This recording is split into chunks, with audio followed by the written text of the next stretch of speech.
এখন বাজারে খুব ভালো পুঁই মিটুলি উঠেছে, তাই ভাবলাম আজকের রেসিপিটা এটা দিয়েই বানাই। তো নমস্কার বন্ধুরা, আবারও একটা নতুন পর্বে আপনাদের সবাইকে স্বাগত। আজ আবারও একটা পুরনো দিনের রান্না আমি শেয়ার করব। এটা হলো পুঁই মিটুলির চচ্চড়ি। রেসিপিটা খুবই সহজ, তাহলে আসুন বন্ধুরা তাড়াতাড়ি রান্নাটা শুরু করা যাক। তো পুঁই মিটুলি রান্না করতে গেলে পুঁই মিটুলি আমাদের লাগবে, আর তার সাথে আলু, শিম আর বেগুন, এই তিনটে জিনিস কিন্তু এর সাথে লাগবেই। তাছাড়া অন্যান্য সবজিগুলোও দেওয়া যেতে পারে, সেটা আমি পরে বলে দিচ্ছি। তো পুঁই মিটুলিটা আমি এই রকম করে ছোট টুকরো করে কেটে নিয়েছি, ধুয়ে রেডি করে রেখেছি। তো এবার রান্নাটা শুরু করব। গ্যাসে কড়া বসিয়ে দিয়েছি আর 2 চামচ সরষের তেল দিয়েছি। পুঁই মিটুলি চচ্চড়িটা আজ আমি চিংড়ি মাছ দিয়ে করব, তাই চিংড়ি মাছগুলো ভেজে নিচ্ছি। চিংড়ি মাছটা খুব বেশি লাল লাল করে ভাজবো না, হালকা ভাজা হয়ে গেলেই তুলে রাখছি অন্য প্লেটে। আর ওই কড়াতেই আবারও 2 চামচ সরষের তেল দিয়ে দিলাম। এবার এই তেলেই দিয়ে দেব সবজিগুলো।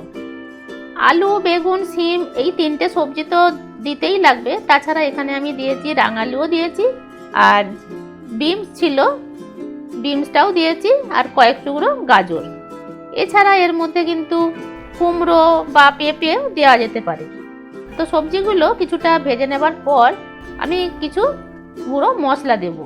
বেসিক মশলাগুলোই দেব, লঙ্কা, হলুদ, ধনে, জিরে, সব মশলাগুলোই কিন্তু আমি 1 টিস্পুন করে নিয়েছি। জিরে গুঁড়োটা আমি 1/2 টিস্পুন নিয়েছি। স্বাদ মতো লবণ দিয়ে মশলাটা কষে নেব। খুব শুকনো শুকনো মনে হলে অল্প জল দিতে হবে, তা না হলে কিন্তু মশলাটা পুড়ে যেতে পারে। এখন ঢাকা চাপা দিয়ে 4 থেকে 5 মিনিট আমি রান্নাটা করে নেব, যাতে সবজিগুলো অর্ধেকটা সেদ্ধ হয়ে যায়। এখন 4-5 মিনিট পর আমি এই সবজির সাথে কিন্তু পুঁই মিটুলি যেটা কেটে রেখেছিলাম সেটা আর বেগুন দিয়ে দিলাম। পুঁই মিটুলি সবজিটা এমনই, খুব বেশি কিন্তু সেদ্ধ হতে টাইম লাগে না, তাই জন্য আমি কিছুক্ষণ পরে দিলাম। আবারও ঢাকা চাপা দিয়ে 4 থেকে 5 মিনিট রান্না করে নেব, আর তারপর ভেজে রাখা চিংড়ি মাছগুলো দিয়ে মিশিয়ে নেব। যারা পুঁই মিটুলি খেতে ভালোবাসেন তাদের তো ভালো লাগবেই, আর যারা এখনো পর্যন্ত খাননি তাদের বলছি এটা একবার হলেও খেয়ে দেখবেন। এই রান্নার স্বাদ কিন্তু ভুলতে পারবেন না।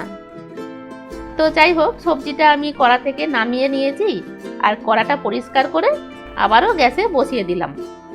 এবার আমি ফোড়ন দেব। তার জন্য সরষের তেল দিয়ে দিয়েছি 1 চামচ, আর ফোড়নের জন্য দিয়েছি 5 ফোড়ন, একটা শুকনো লঙ্কা, একটা তেজপাতা। ফোড়নটা ভেজে নেবার পর দিয়ে দেব সেদ্ধ করে রাখা এই পুঁই মিটুলি আর সবজিটা।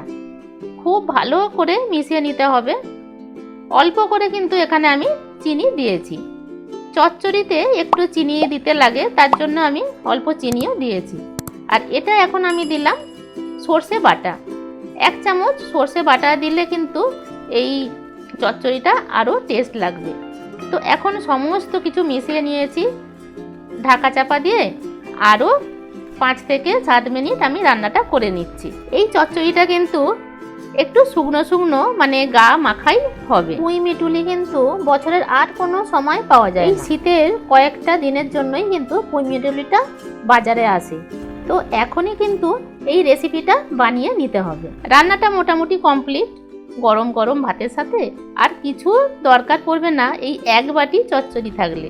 তাহলে বন্ধুরা, কেমন লাগলো আজকের এই চচ্চড়ি রেসিপিটি কমেন্ট করে অবশ্যই জানাবেন।